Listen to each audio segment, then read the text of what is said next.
pessoal!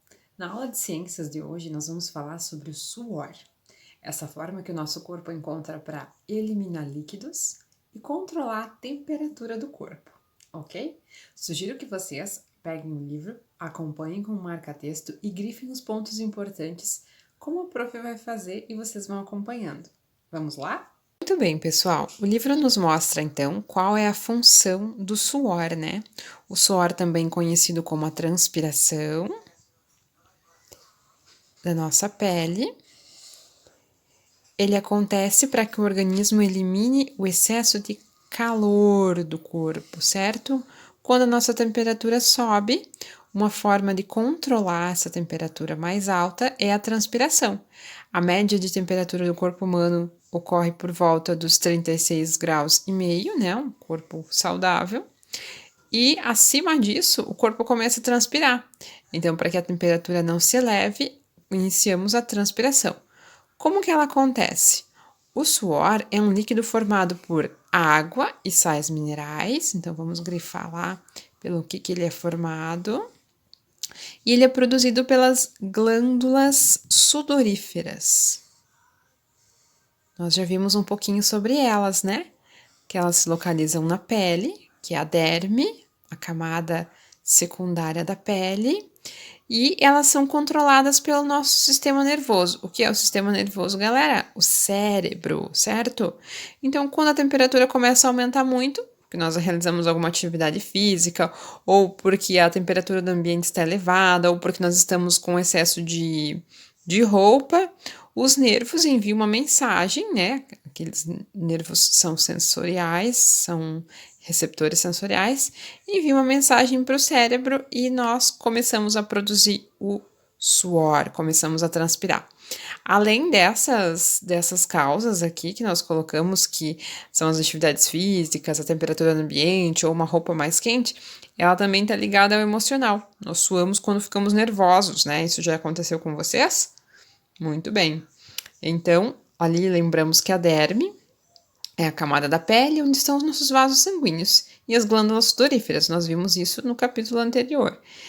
E também estão as glândulas sebáceas, os folículos capilares e as terminações nervosas, lá onde tem o comando das informações também, lembram? Pessoal, a prof vai explicar para vocês essa imagem que nós vemos aqui na atividade 1. Nós vemos um homem praticando atividade física e a imagem sugere que a gente consiga perceber e compreender a ordem da produção do suor, tá? A sequência que ela obedece. Então, nós vemos aqui o sistema nervoso central, que é aqui o cérebro, ele recebe as informações que a temperatura do corpo está se elevando, então ele emite informações para que as glândulas sudoríferas comecem a produzir o suor. Então, vem a segunda parte, que é a produção. Quando as glândulas sudoríferas produziram suor, precisa eliminar esse suor. Então, ele vai seguir pelos ductos para ser eliminado. Quando a pessoa começa a eliminar suor, acontece o consequente resfriamento do corpo. A temperatura começa a baixar. Então, aí ela cumpre o seu papel, o suor cumpre o seu papel, que é controlar a temperatura do corpo. Lá na letra A, então, na página seguinte, vocês vão explicar como isso acontece, ok? Pessoal, como vocês viram, o suor ele é formado por água e sais minerais. Quando nós suamos, nós desidratamos. Então, para que a gente não fique desidratado, o nosso corpo não comece a sofrer de falta de hidratação, de falta de água, é importante que nós mantenhamos sempre uma boa hidratação, tomando boas doses de água diárias, né? Porque a água tem todas essas questões aqui que ela atua no nosso corpo. Ela hidrata os tecidos dos olhos, do nariz e da boca, compõe os sucos digestivos para nossa digestão.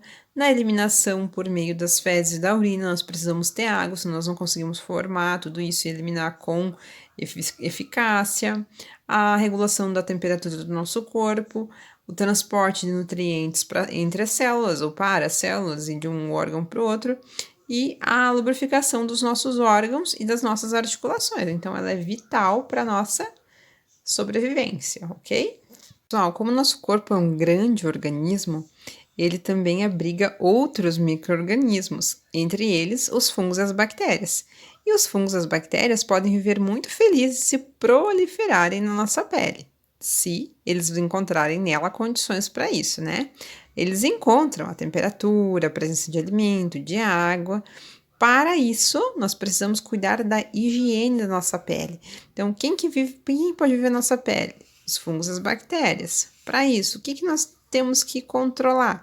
A nossa higienização, certo? Então, eles vão gostar dos locais mais úmidos do nosso corpo, como axilas e as solas dos pés, e os que são lugares também que são quentes, tá? Então, fungos gostam de calor, umidade, falta de luz, né? A questão desses micro-organismos é uma questão muito interessante para a nossa convivência uns com os outros, que ninguém tolera, que é o mau cheiro, não é mesmo? Quando a gente não toma banho, o nosso corpo vai ficar com mau cheiro. Como evitar isso? Tá aqui, ó, galera. Façam a leitura dessa trecho em verde, que é bem importante para todo mundo. É uma questão de saúde pública e de boa convivência, ok?